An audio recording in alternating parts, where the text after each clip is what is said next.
ಕ್ಷಣಗಳಲ್ಲಿ ಸಚಿವ ಸಂಪುಟ ಸಭೆ ಆರಂಭ ಆಗುತ್ತೆ. ಸಚಿವ ಸಂಪುಟ ಸಭೆಗೆ ಸಿಎಂ ಆಗಮಿಸಿದ್ದಾರೆ ಅನ್ನುವಂಥ ಮಾಹಿತಿ ಸಿಗ್ತಾ ಇದೆ. ವಿಧಾನಸೌಧದಲ್ಲಿ ಸಚಿವ ಸಂಪುಟ ಸಭೆ ಇದೆ.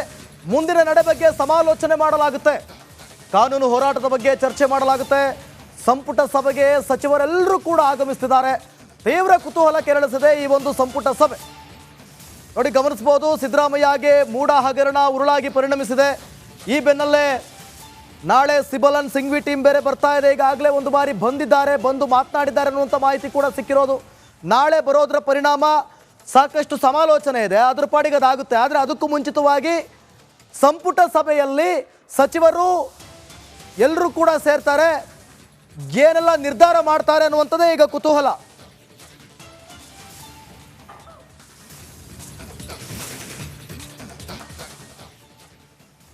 ಎಸ್, ಹಾಗಾದ್ರೆ ಸಿಎಂ ಅವರ ಮುಂದಿನ ನಡೆ ಏನು ಅನ್ನುವಂಥದ್ದೇ ಪ್ರಶ್ನೆ ಈಗ. ಸಿದ್ದು ನಡೆ ನಂಬರ್ 1, ಸಿಎಂ ಸ್ಥಾನಕ್ಕೆ ರಾಜೀನಾಮೆಯನ್ನ ಕೊಡುವಂತಹ ಸಾಧ್ಯತೆ ಇದೆಯಾ, ಕೊಡ್ತಾರಾ? ಆದರೆ ಅದಕ್ಕೆ ಅವರು ಕನ್ಕ್ಲೂಷನ್ ಕೊಟ್ಟಿದ್ದಾರೆ, ಯಾವುದೇ ಕಾರಣಕ್ಕೂ ಕೂಡ ರಾಜೀನಾಮೆ ಕೊಡುವಂಥ ಪ್ರಮೇಯವೇ ಇಲ್ಲ ಅಂತ. ಇನ್ನು ಎರಡನೇದಾಗಿ, ಪ್ರಾಸಿಕ್ಯೂಷನ್ಗೆ ಪ್ರಶ್ನಿಸಿ ಕಾನೂನು ಹೋರಾಟವನ್ನ ಮಾಡ್ತಾರಾ ಸಿದ್ದು ಅನ್ನುವಂಥ ಪ್ರಶ್ನೆ ಈಗ. ಎಸ್, ಅದೇ ನೆಕ್ಸ್ಟ್ ಮುಂದಿನ ನಡೆ ಅವ್ರದ್ದು. ಕಾನೂನು ಹೋರಾಟವನ್ನು ನಾನು ಮಾಡ್ತೀನಿ, ಪ್ರಶ್ನೆ ಮಾಡ್ತೀನಿ ಅನ್ನುವಂಥ ಮಾತುಗಳನ್ನು ಕೂಡ ಅವ್ರು ಹೇಳ್ತಾ ಇದ್ದಾರೆ. ಇನ್ನು ಮೂರನೇದಾಗಿ, ಭ್ರಷ್ಟಾಚಾರ ಕಾಯ್ದೆಯಡಿ ದೂರು ದಾಖಲಾಗುತ್ತೆ. ಈಗ ಆಲ್ರೆಡಿ ಲೋಕಾಯುಕ್ತಕ್ಕೆ ಮೊದಲಿಗೆ ದೂರು ಕೊಟ್ಟಿರೋದು ಮೈಸೂರಿನಲ್ಲಿ. ಭ್ರಷ್ಟಾಚಾರದ ಕಾಯ್ದೆಯಡಿ ದೂರು ದಾಖಲಾಗುತ್ತೆ, ಅದರ ಅನ್ವಯ ತನಿಖೆ ಶುರುವಾಗುತ್ತೆ. ಇನ್ನು ನಾಲ್ಕನೇದಾಗಿ ನೋಡ್ತಾ ಹೋಗೋಣ, ಲೋಕಾಯುಕ್ತಕ್ಕೂ ಕೂಡ ದೂರನ್ನ ನೀಡಬಹುದು ಮತ್ತೊಮ್ಮೆ. ಈಗಾಗಲೇ TJ ಅಬ್ರಾಹಂ ದೂರು ನೀಡಿದ್ದಾರೆ, ಅಲ್ಲಿ FIR ಆಗುವಂಥ ಸಾಧ್ಯತೆ ಕೂಡ ದಟ್ಟವಾಗಿ ಕಾಣ್ತಾ ಇದೆ.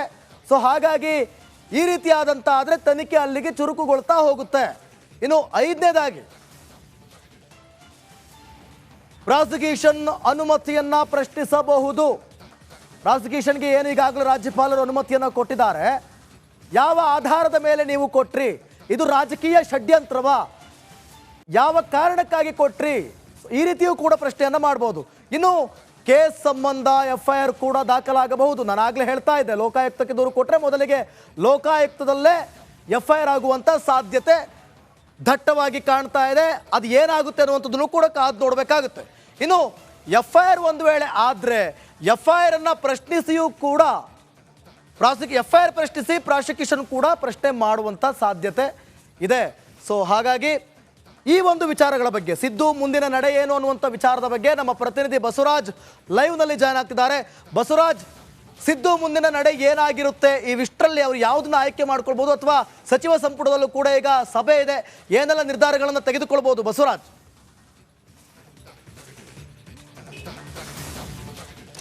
ದಿವಿತ್, CM ಸಿದ್ದರಾಮಯ್ಯ ಅವರ ವಿರುದ್ಧ ರಾಜ್ಯಪಾಲರು ಈಗಾಗಲೇ ಏನು ಮೂಡ ಹಗರಣದ ವಿಚಾರವಾಗಿ ಅಥವಾ ಮೂಡ ಪ್ರಕರಣದಲ್ಲಿ ಸೈಟನ್ನು ಅಕ್ರಮ ಆಗಿದೆ ಅನ್ನುವಂಥ ವಿಚಾರವಾಗಿ ಏನು ಪ್ರಾಸಿಕ್ಯೂಷನ್ಗೆ ಕೊಟ್ಟಿದ್ದಾರೆ, CM ಸಿದ್ದರಾಮಯ್ಯ ಅವರಿಗೆ ಉಳಿದಿರತಕ್ಕಂಥದ್ದು ಕಾನೂನು ಹೋರಾಟ ಆಪ್ಷನ್ ಮಾತ್ರ. ಅದರ ಜೊತೆಗೆ ರಾಜಕೀಯವಾಗಿ ಒಂದಷ್ಟು ಪಕ್ಷದ ನೈತಿಕ ಬಲ ಮತ್ತು ಶಾಸಕರು ಸಚಿವರು ಬೆಂಬಲಕ್ಕೆ ನಿಂತಿದ್ದಾರೆ. ಅದ್ರ ಹೊರತಾಗಿ ಕೂಡ CM ಒಂದು ರೀತಿಯಲ್ಲಿ ಇದೊಂದು ರೀತಿಯಲ್ಲಿ ಮುಜುಗರ ಮತ್ತು ಆಡಳಿತಾತ್ಮಕವಾಗಿ ಕೂಡ ಒಂದು ರೀತಿಯಲ್ಲಿ ಹಿನ್ನಡೆ. ಯಾಕಂದರೆ ಈ ಹಿಂದಿನ CM ಆಗಿ ಅವರು ಉಳಿದಿಲ್ಲ, ಈಗ ಅವರಿಗಾಗಲೇ ಒಂದಷ್ಟು ಹೈಕಮಾಂಡ್ ಕಡಿವಾಣ ಹಾಕುವಂಥ ಕೆಲಸ ಮಾಡಿದೆ ಅನ್ನುವಂಥ ಆರೋಪಗಳ ಮಧ್ಯೆ ಈ ಒಂದು ಆರೋಪ ಬಂದಾಗ ಸಹಜವಾಗಿ CM ಸಿದ್ದರಾಮಯ್ಯ ಅವರು ಆಡಳಿತಾತ್ಮಕವಾಗಿ ಕುಂದಿದ್ದಾರೆ. ಹಾಗಾಗಿ ಇದರಿಂದ ಒಂದಷ್ಟು ಅವ್ರು ಹೊರಬರಬೇಕು ಅನ್ನೋದಾದರೆ ಪ್ರಮುಖವಾಗಿ ಅವರು ಕಾನೂನು ಹೋರಾಟ ಮೂಲಕ ಸಾಬೀತು ಮಾಡಬೇಕಾಗುತ್ತೆ. ಆ ನಿಟ್ಟಿನಲ್ಲಿ ಈಗಾಗಲೇ ಎಲ್ಲವನ್ನೂ ಪ್ರೀ ಪ್ಲಾನ್ ಮಾಡಿಕೊಂಡು ಈಗಾಗಲೇ ಅವರು ಕಾನೂನು ತಜ್ಞರ ಜೊತೆ CM ಸಿದ್ದರಾಮಯ್ಯ ಅವರು 2-3 ಹಂತದ ಸುಸ್ತಿನ ಮಾತುಕತೆಯನ್ನು ನಡೆಸಿರ್ತಾ ಇದ್ದಾರೆ. ಅದರಲ್ಲೂ ಸುಪ್ರೀಂ ಕೋರ್ಟ್ನಂಥ ಹಿರಿಯ ವಕೀಲರಾದಂಥ ಕಪಿಲ್ ಸಿಬಲ್ ಇರ್ಬೋದು, ಅಭಿಷೇಕ್ ಮನು ಸಿಂಘ್ವಿ ಅವ್ರನ್ನ ಕರೆಸ್ಕೊಂಡು ಮೇಲಿಂದ ಮೇಲೆ ಚರ್ಚೆ ಮಾಡಿದ್ದಾರೆ. ಯಾವ ರೀತಿ ಮಾರ್ಗಗಳನ್ನು ನಾವು ಅನುಸರಿಸಬೇಕು ಅನ್ನುವಂಥದ್ದು ಎಲ್ಲರೂ ಕೂಡ ಹೈಕಮಾಂಡ್ ಆಗಿರಬಹುದು, ಕಾನೂನು ತಜ್ಞರು ಕೂಡ ಕೊಟ್ಟಿರೋದು ಒಂದೇ, ನೀವು ಕಾನೂನು ಹೋರಾಟವನ್ನೇ ಮಾಡಿ ನಾವು ಕ್ಲೀನ್ ಚೈಟ್ ತಂದುಕೊಂಡು ಬರಬೇಕು. ಮತ್ತು ರಾಜ್ಯಪಾಲರ ನಡೆ ಏನಿದೆಯಲ್ಲ ಅದು ಪ್ರಶ್ನಾರ್ಥಕವಾಗಿದೆ ಮತ್ತು ಅದನ್ನ ಪ್ರಶ್ನೆ ಮಾಡಿ ಅದನ್ನು ವಿರುದ್ಧ ಗೆದ್ಕೊಂಡ್ಬರ್ಬೇಕು ಅನ್ನುವಂಥ ಒಂದಷ್ಟು ಸೂಚನೆಯನ್ನು ಕೊಟ್ಟಿರೋದ್ರಿಂದ ಈಗಾಗಲೇ ಕಾನೂನು ಹೋರಾಟ ಆರಂಭವಾಗಿದೆ. ಸೊ ಹೈಕೋರ್ಟ್ಗೆ ಈಗಾಗಲೇ ಫೈಲನ್ನು ಮಾಡಿದ್ದಾರೆ ಪ್ರಾಸಿಕ್ಯೂಷನ್ ವಿರುದ್ಧ. ನಾಳೆ ಸುಪ್ರೀಂ ಕೋರ್ಟ್ನ ಹಿರಿಯ ವಕೀಲರು ಬರ್ತಾ ಇದ್ದಾರೆ, ಅವರ ಜೊತೆ ಇನ್ನಷ್ಟು ಸುದೀರ್ಘವಾದಂಥ ಮಾತುಕತೆಗಳಾಗುತ್ತೆ. ಯಾವ್ಯಾವ ವಿಚಾರವಾಗಿ ರಾಜ್ಯಪಾಲರು ಒಂದಷ್ಟು ಲೋಪಗಳನ್ನು ಮಾಡಿದ್ದಾರೆ ಅನ್ನುವಂಥದ್ದು. ಯಾಕಂದರೆ ಹಿಂದಿನ ಯಡಿಯೂರಪ್ಪ ಪ್ರಕರಣಗಳನ್ನು ಕೇಸ್ಗಳನ್ನು ಒಂದಷ್ಟು ಉಲ್ಲೇಖ ಮಾಡುವಂಥ ಸಾಧ್ಯತೆಗಳಿದ್ದಾವೆ. ಆಗಲೇ ಅವಾಗ ಲೋಕಾಯುಕ್ತರು ತನಿಖೆ ಮಾಡಿ ಒಂದಷ್ಟು ವರದಿಯನ್ನು ಕೊಟ್ಟಿದ್ರು, FIR ಹಾಕೋಕ್ಕೆ ಅನುಮತಿ ಕೊಡಿ, ಆಮೇಲೆ ಪ್ರಾಸಿಕ್ಯೂಷನ್ಗೆ ಅನುಮತಿ ಕೊಡಿ ಅನ್ನೋಂಥದ್ದು. ಆದರೆ ಸಿದ್ದರಾಮಯ್ಯ ಅವರ ಮೇಲೆ ಯಾವುದೇ ತನಿಖಾ ಸಂಸ್ಥೆಗಳು ಈಗಾಗಲೇ ಕೇಸ್ಗಳನ್ನು ಒಂದು ಆರೋಪಿ ಅಥವಾ ಅವರಿಗೆ ವಿರುದ್ಧ ಪ್ರಾಸಿಕ್ಯೂಷನ್ಗೆ ಅನುಮತಿ ಕೊಡಿ ಅನ್ನುವಂಥದ್ದಿಲ್ಲ. ಕೇವಲ ಖಾಸಗಿ ದೂರುಗಳು ಬಂದಿದ್ದಾವೆ. ಖಾಸಗಿ ದೂರುಗಳ ಮೇಲೆ ಅಷ್ಟೇ ಈ ಪ್ರಾಸಿಕ್ಯೂಷನ್ ಕೊಡಬಹುದು ಅನ್ನುವಂಥದ್ದು ಮತ್ತು ಈ ದೂರುಗಳನ್ನು ವಿಚಾರಣೆಗೆ ತೆಗೆದುಕೊಳ್ಳಬಹುದು ಅನ್ನುವಂಥ ನಿಟ್ಟಿನಲ್ಲಿ ಈಗಾಗಲೇ ಕೋರ್ಟ್ನಲ್ಲಿ ಕೂಡ ದಾವೆಗಳು ನಡೀತಾ ಇದ್ದಾವೆ. ಅದು 21ಕ್ಕೆ ಅಲ್ಲಿ ತೀರ್ಪನ್ನು ಬರುವಂಥದ್ದಿದೆ. ಇದರ ಮಧ್ಯೆ ರಾಜ್ಯಪಾಲರು ಪ್ರಾಸಿಕ್ಯೂಷನ್ಗೆ ಕೊಟ್ಟಿರೋದ್ರಿಂದ ಸಹಜವಾಗಿ ಒಂದು ರೀತಿಯಲ್ಲಿ ರಾಜಕೀಯವಾಗಿ ಕೆಸರಾಟ ನಡೆದಿದೆ.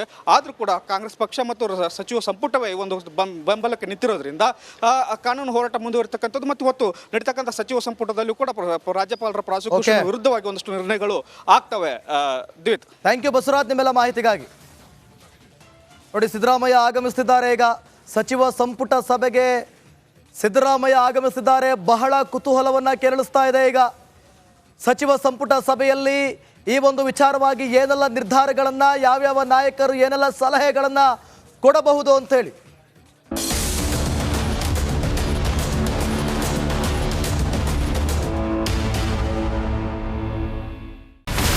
ಇಲ್ಲಿರುವಂತ ಈ ಒಂದು ಗುಡ್ಡ ಕುಸಿದ ಪರಿಣಾಮ ಯಾವ ರೀತಿಯಾಗಿತ್ತು ಅಂತಂದ್ರೆ, ಗಂಗಾವಳಿ ನದಿ ಪಕ್ಕದಲ್ಲಿರುವಂತಹ ಉಳುವರ್ ಎನ್ನುವ ಗ್ರಾಮ ಸಂಪೂರ್ಣವಾಗಿ ಇವತ್ತು ನಾಶ ಆಗಿದೆ.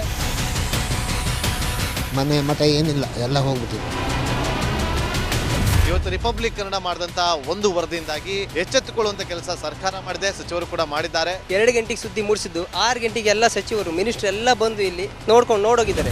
ಎಲ್ಲಾ ಜನರಿಗೂ 1,20,000 ಮತ್ತೆ ಅವರಿಗೆ ಮನೆಗೆ 5 ಲಕ್ಷ. ಈ ಸುದ್ದಿಯನ್ನ ಎಲ್ಲ ಒಂದು ಅಧಿಕಾರಿಗಳಿಗೆ ಮೂಡಿಸಿದ್ದಕ್ಕಾಗಿ ರಿಪಬ್ಲಿಕ್ ಕನ್ನಡ ಟಿವಿಗೆ ಧನ್ಯವಾದ ಹೇಳಿ ಇಷ್ಟಪಡ್ತೇವೆ. ಮನೆನೂ ಕೊಡ್ತೇವೆ, ಮಕ್ಕಳ ಶಿಕ್ಷಣಕ್ಕೆ ತೊಂದರೆ ಆಗದೆ ಇದ್ದಂಗೆ ಹೆಲ್ಪ್ ಮಾಡ್ತೇವೆ. 1,20,000 ಮನೆ ಯಾರ್ದ್ರ ಡ್ಯಾಮೇಜ್ ಆಗಿದೆ ಅದನ್ನ ಕೊಡ್ತೀವಿ ಅಂತ ಒಪ್ಕೊಂಡಿದ್ದಾರೆ. ನಮ್ಮ ಕಷ್ಟಕ್ಕೆ ನೀವು ರಿಪಬ್ಲಿಕ್ ಕನ್ನಡದವರಾದಂತ ನೀವು ನೆರವಾಗಿರ್ತ ನಾವು ನಂಬಿದ್ದೇವೆ.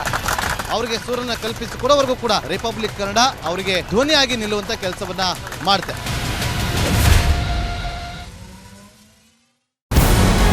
ನಮಸ್ಕಾರ, ಕರ್ನಾಟಕ ಪ್ರೈಮ್ ಟೈಮ್ಗೆ ಸ್ವಾಗತ. ನಾನು ಜಯಪ್ರಕಾಶ್ ಶೆಟ್ಟಿ.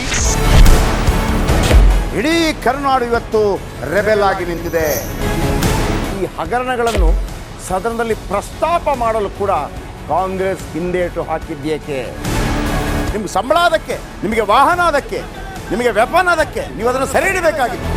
ನೀವು ವಿದ್ಯುತ್ ಬರ ಇದೆ ಅಂತ ಹೇಳ್ತಾ ಇದ್ದೀರಿ, ಎಲ್ಲಿ ಬರ ಇದೆ ನೀವು ಹೇಳಬೇಕು. ಪಾಕಿಸ್ತಾನ್ ಆಕ್ಯುಪೈಡ್ ಕಾಶ್ಮೀರ್ ಅದು ಎಂದೆಂದಿಗೂ ನಮ್ಮದು. 40 ಮೆಷಿನ್ಗಳು ತಂದಿತ್ತು ನೋಟ್ ಎಣಿಸುವುದಕ್ಕೆ, ಅದೇ ಹಾಳಾಗಿದೆ. ಮಥುರಾದ ಗಲಾಟೆ ಇದೆಯಲ್ಲ, ಅದು ಸ್ಥಳೀಯವಾಗಿ ಕೂತು ಪರಿಹರಿಸಬಹುದಾದಂಥ ಕಾನೂನಿದೆ. ಗ್ಯಾರಂಟಿ ಯೋಜನೆಯಿಂದ ನಷ್ಟ ಆಗಿದೆ, ಲಾಭ ಆಗಿದೆ, ದಯವಿಟ್ಟು ಹೇಳಿ. Dawood Ibrahim most wanted criminal ಯಾವಾಗಾದ ಅಂದರೆ ಇಲ್ಲಿ ತನಕ ಭಾರತ ದೇಶದಲ್ಲಿ ಓರ್ವ ದಲಿತ ಪ್ರಧಾನಿಯಾದಂಥ ಇತಿಹಾಸವೇ ಇಲ್ಲ. ರಿಪಬ್ಲಿಕ್ ವರ್ಲ್ಡ್ ಆಪ್ ಇದು ಕೇವಲ ಅಪ್ಲಿಕೇಶನ್ ಅಲ್ಲ, ಸಮಗ್ರ ಸುದ್ದಿಗಳ ಸಂಪರ್ಕ ಮಾರ್ಗಕ್ಕೆ ಕ್ರಾಂತಿಕಾರಿ ಬದಲಾವಣೆ. ರಿಪಬ್ಲಿಕ್ ವರ್ಲ್ಡ್ ಆಪ್ ಕೇವಲ ಸುದ್ದಿ ಅಪ್ಲಿಕೇಶನ್ ಅನ್ನ ಪರಿಚಯ ಮಾಡ್ತಾ ಇಲ್ಲ, ಬದಲಾಗಿ ಡಿಜಿಟಲ್ ಸುದ್ದಿ ಬಳಕೆಯ ಹೊಸ ಯುಗಕ್ಕೆ ನಾಂದಿ ಹಾಡ್ತಾ ಇದೆ. ಇದೊಂದು ಬ್ರೇಕಿಂಗ್ ನ್ಯೂಸ್, ಪ್ರಭಾವಶಾಲಿ ಕಾರ್ಯಕ್ರಮಗಳಿಗೆ ಗಟ್ಟಿಯಾದ ವೇದಿಕೆ.